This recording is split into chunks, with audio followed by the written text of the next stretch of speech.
Sorry about subjecting you to Stephen Miller, but No, I'm glad. again, So glad. yeah, I hope you can hear it. Again, the audio might be strange.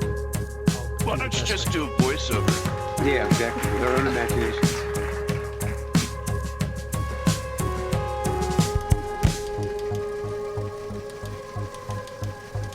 Welcome to A Bold and Distant Future, a ministerial on right-wing terrorism. There we go. I like being part of a ministerial. I never have been before, but this feels right. And a ministerial is a group of government ministers that head executive departments, or it's a religious group referring to the ministry or the clergy. Interesting. I guess if we're going to be a ministerial, I think we should up our testosterone. Yes. Really? Yeah. How is that? Well, maybe. Makes us Could we all wear red too with cute little hats? I want armbands. Can we have armbands? Okay. Oh, now this is getting scary. It's such a guy thing, armbands. Oh my God. This is another one of those messages that, it's like, has this shit been going on since the get-go and we just didn't name it properly? This weekend, there are protests around. If you need one, I'm sure Indivisible will have something for you if you go to that website. 5051 didn't really have anything.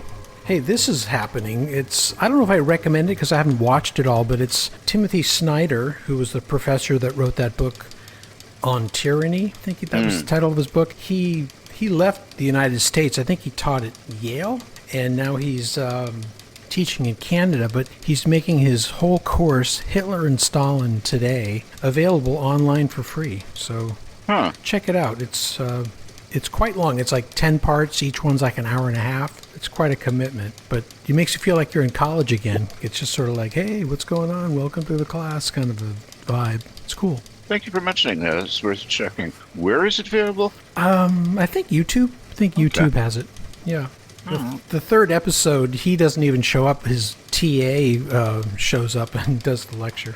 Well, this is another AI-created image of Mitch McConnell in his hospital room, which He's wearing the same shirt. Yeah, and the same deliberate grin. Yeah. it is a fake, so don't be Oh, led astray. It's been proven fake already. So if he's doing so well, why is he still in a hospital? yeah.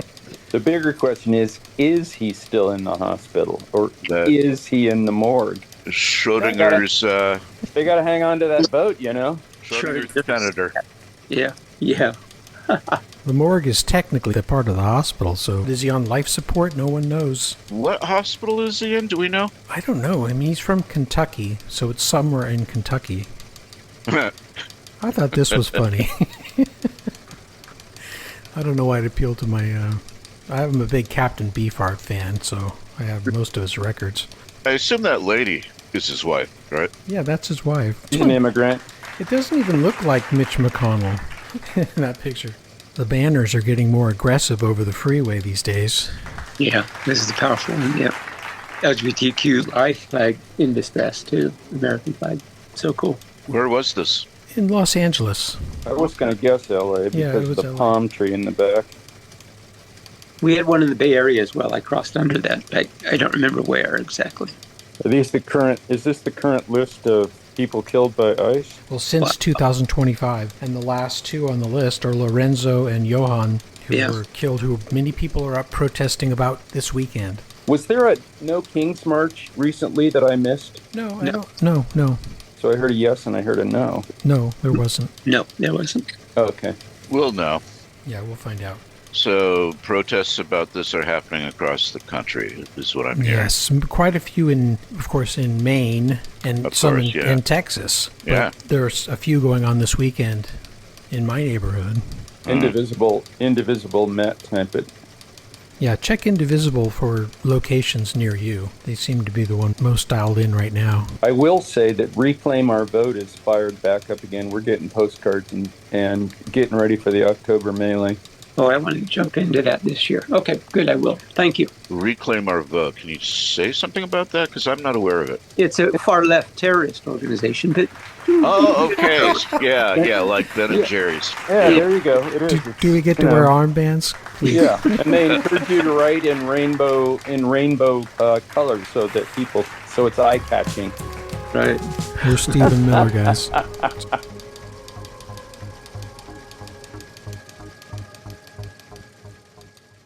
Repeated, direct, violent attacks on federal law enforcement in order to veto the ballot box with violence. And the leftist justifies this violence to himself by saying that they alone are the arbiters of what is right or wrong. We Not the pause law, right there. not history, not civilization, not public opinion, and certainly not God. The leftist assumes for himself judge, jury, executioner. But let's not pretend for a moment that these radical leftists, these terrorists, are operating from a place of sincere political conviction.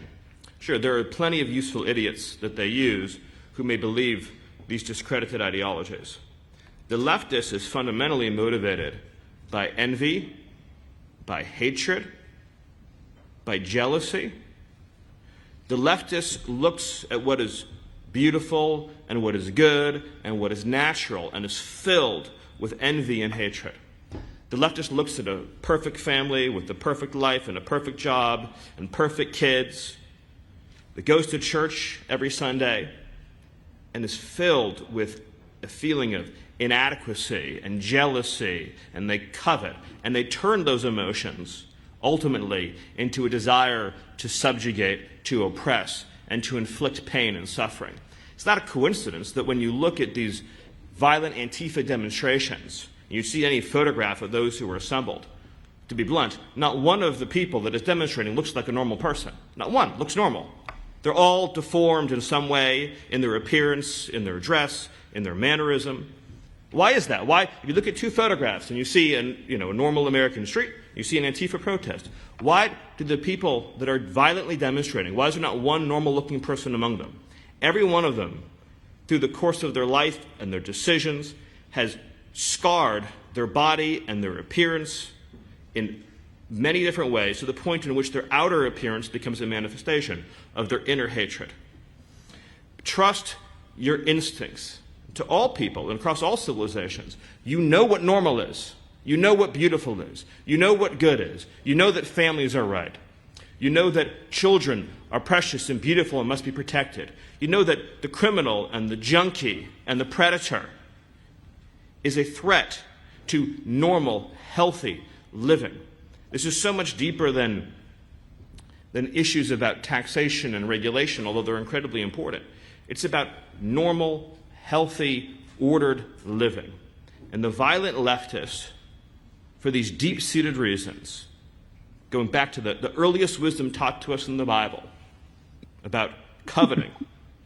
And I'm not talking about rich versus poor. I'm talking about a much deeper kind of coveting. Coveting people who are morally superior, who are superior in the simple, truthful way they live their lives.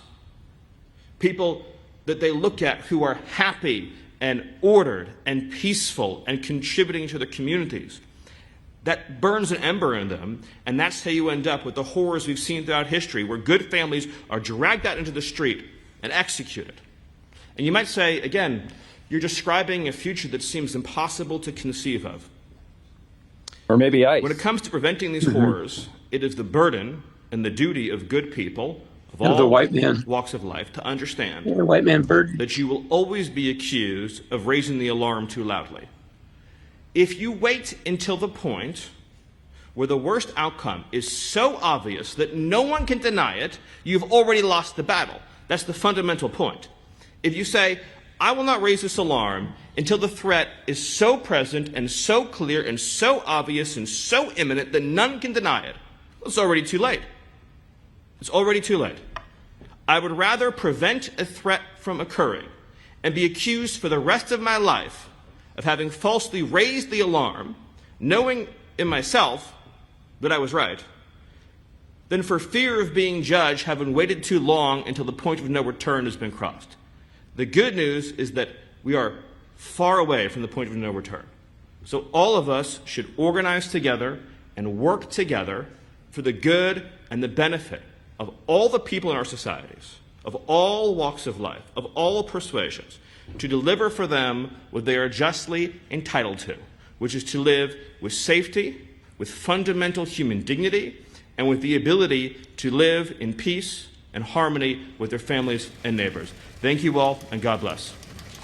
Thank you, Augusto Pinochet. Yeah. Holy cow.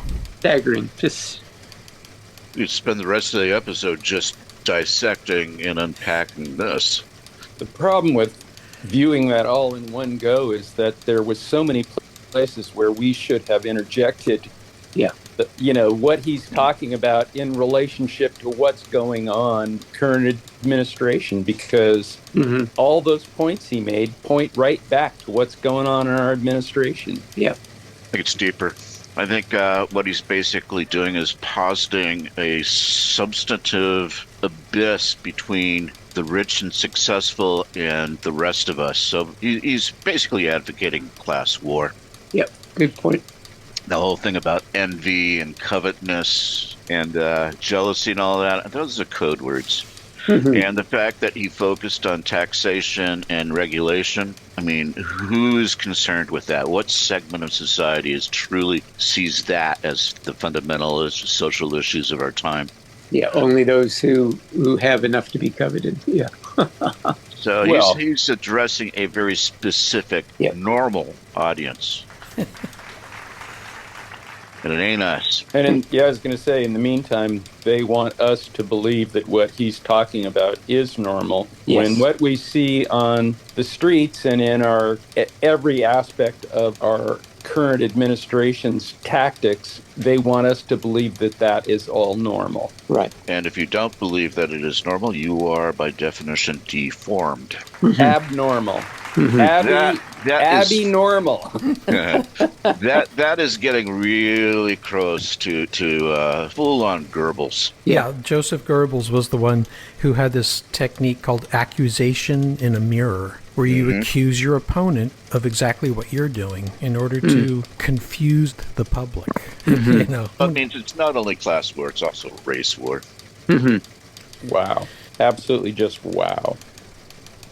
There's a number of people just nodding their heads in agreement as they're listening to this without any ability for reflection or looking into the mirror in which Miller is proselytizing. It's stunning, staggering. I see an international collective of security services. Yeah. And it harkens back to all that you've taught us, Scooter, in your series, in terms of dominant male just contorting the world to fit their narrow pursuit, and everybody who isn't immediately following behind them is cast aside, demonized, disformed, scarred. And somehow they know more and better than every other person who's ever lived and will live. These people want to cancel the 60s. Yeah. Well, I put this up as my idea of a way to counter Stephen Miller, and this is from Peter Coyote, but he has a 5-step plan of how protests should run, and it would give them no excuse to claim that our protests are not normal or the people attending. We should maintain silence during our protests. Be quiet. Don't scream and yell so much. I think that's a great idea. Appoint safety monitors. Well, we kind of already have that, don't we? I think so. Indivisible has roles that you can sign up for to do that. You got to go through training and stuff. My next door neighbor's been doing it. Yeah, you have to know how to de-escalate. You have to know how to sort of non-violently control people who get out of hand on both sides. You have to know how to negotiate with the police. I mean, one single training probably wouldn't do all that, but I don't think it is a single training. I think you have to go through a series. I know we did it for watching ICE. You know, there's Indivisible put up trainings, a series of trainings on what to do when ICE is in town. And now we get notifications if something's going on. They want observers. We get the notification. so So when the shit comes down, we can all move in with you. Well, we'll have to increase the production in the garden, but hey, why not? I really catches my eye is the idea when the whistle is blown, we all sit down, Gandhi-like, before the horses and soldiers can trammel us, to identify the difference between what's actually happening versus what's being postured and portrayed. We will need a few people standing to film. Yes. One thing that's not mentioned that I've thought about is we need the international press. Oh, right. It's interesting that you just said that, because when I watched that thing from Chris Murphy, Senator Chris Murphy, I was going, why is the press not broadcasting this everywhere? I mean, it's absolutely insane when you listen to what he has, our beloved number 47 has given away and is taking from the American people. Well, if you read the international press, oftentimes things get reported there that will never hit the newspaper, much less the front page here. Yeah. The only one that I see on a regular basis is Al Jazeera. Same as me, yeah. I think it's a brilliant point, though, because we've been talking about the independent media becoming larger and speaking to a bigger audience. But my gosh, we've so thoroughly isolated ourselves in the eyes of the world that now we can invite the international press in and just make it more available through independent media. And all of a sudden, then we've got a way to elegance, because legacy media is nothing more than, as you pointed out, is now a henchman of the 1%. Legacy media has no interest whatsoever in communicating any truth but that which they're told. They've shriveled up to just irrelevancy, Yeah. There's just nothing there. Yeah. Sell products, Make light of everything in the morning so we all feel good. Well, this is the final segment, and I thought it was kind of cute, and I just wanted to put it out there. These infographics, like, is that Schoolhouse Rock? No, what is that other one? It's, Isn't that Schoolhouse Rock? Maybe it is Schoolhouse That's the Rock. Constitution. Constitution Remember? Rock, maybe it's called. Yeah, well, yeah. So what is fascism? Patriotism, I love my country. Nationalism, my country should come first. Ultranationalism, our nation is superior, under threat and must be restored. Yeah, we're in full-on ultranationalism, aren't we? Mm-hmm. Well, that was Stephen Miller right there. Yeah, that's him. Well, no, he's got hair. Yeah. Well, this guy's got a hat, so... Yeah. Yeah, but you can see his hair sticking out underneath his hat. Yeah, what is that? I mean, ultranational movements have to have uniforms, don't they? Even the Proud Boys have their little hats and their I think it's down to that little pin that they all wear. Mm-hmm. The happy face? I don't think it's a happy face. But maybe that's what we should adopt as our pin. A rainbow happy face. There you go. The last point in ultranationalism is dissent is disloyal. Disloyal. Mm-hmm. Oh, yeah, man. No dissent. It's weird. I had a dream about being in a concentration camp this morning. Wow. I just thought I'd share that. I had a dream about nuns disrupting an art piece that I was working on. Wow, what's in the art piece? I never even saw it. I was trying to find the stuff, and I was asking them what they did with it, and I couldn't find it. And then finally, at the end of the dream, right before I woke up, I found a bench that I had been working on that was all splattered with, looked like either paint or glaze. Glazed a bench that offends nuns. Got to work with that. That seems to be a sign. That's your next project. Of what? That's taking me back to 8th grade, huh?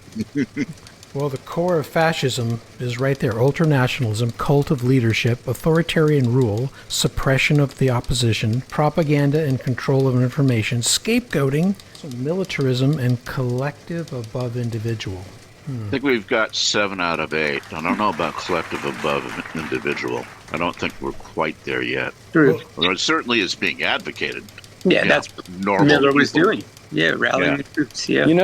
Think about that for a second, though.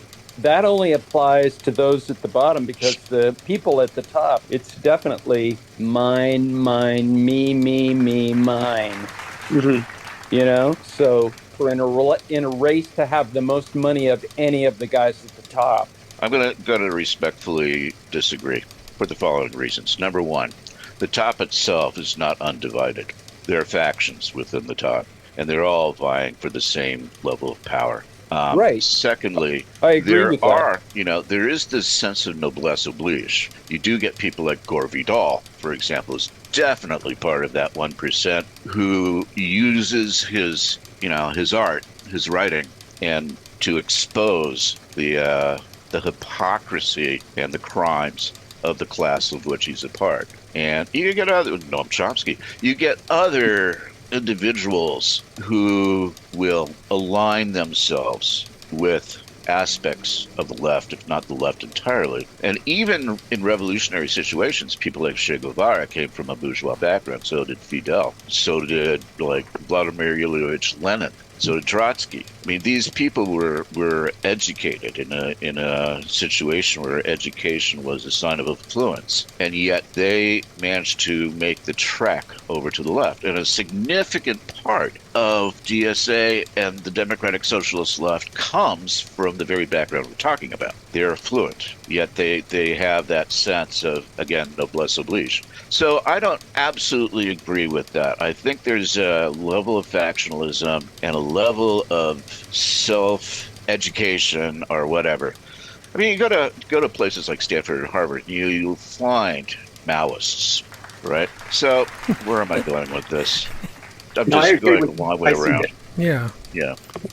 So you don't think there's a blind race at the top of the food chain to have the most between the crew that's trying to have the most? Oh, I definitely agree with that for the vast majority of the affluent. They're raised in this sense of competitiveness and meritocracy, where meaning in their life means being on top of the pyramid. And so, in my humble view, that means their education has been incomplete because there's no altruism in their quest. There's no sense of responsibility to give back to this magnificent world that we have been allowed to be in. There is a sort of compact that happens in higher education for the affluent, and that is that they are exposed to the consequences of their actions. That is why universities tend to have a lot of left professors and things like that. So they are conscious of the cost of what they're doing. So they make a moral choice. Do they continue what they're doing, or do they attempt to turn things back around again? Some of them decide to go that direction. Most of them don't. Yeah. Hey, there's a great film, highly recommended. This is a Roy recommend. It's a Kevin Kline movie from 2002. One of my favorites, called The Emperor's Club. If you haven't seen that one, check it out. He's a teacher in a very wealthy private school. It sort of addresses this issue of education and, I guess, the upper crust and people vying for political power or just power in general. It's a very interesting movie. Have you heard of that one, The Emperor's Club? No. I don't really want to call it the crust. I want to call it the rind.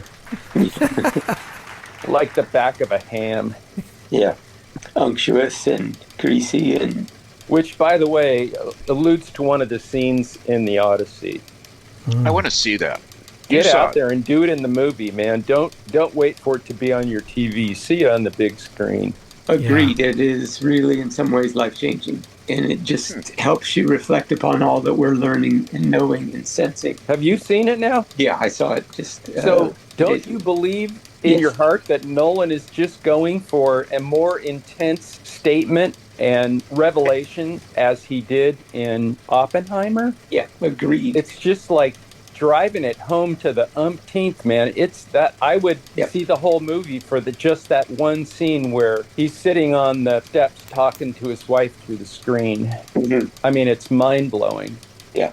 And again, it's taking consequence for the actions we've unleashed. Just Indeed. So amazingly powerful. And it is. It's earth-moving. And it, as you just mentioned that, it made me think that whereas Oppenheimer might have lost some of that impact in the theme that you've just pointed out, because people will come in loaded with a lot of assumptions and familiarity about the necessity of a nuclear bomb and then it being dropped on an enemy. That all of those truths may not be so apparent, but in the Odyssey, it is just right there. not obviously stated, but so compellingly, convincingly grabbing of your soul and saying, here, this is who we are. This is what we should do and what we should understand about ourselves. So I'm in complete agreement with you. Yeah. I need to see it. I haven't. Maybe it's time for a trip to the theater for a matinee. There you go. I wonder what the themed cocktail will be. Oh. We have themed cocktails. I read this morning that it is causing a resurgence in going back to the book. I don't know how they know that, but maybe there's sales of it all of a sudden. Maybe the libraries have it all checked out with a waiting list of 25. There's a recent translation of the Odyssey, and I believe Christopher Nolan based his movie somewhat on this translation that a woman did that brought out different aspects of sort of gender within the story. And I haven't researched that too much, but I just heard about it. She's getting interviewed again. I forgot her name. I'll put it here. It's an interesting new kind of take on the Odyssey because of the translation. It happened about 10 years ago, I think.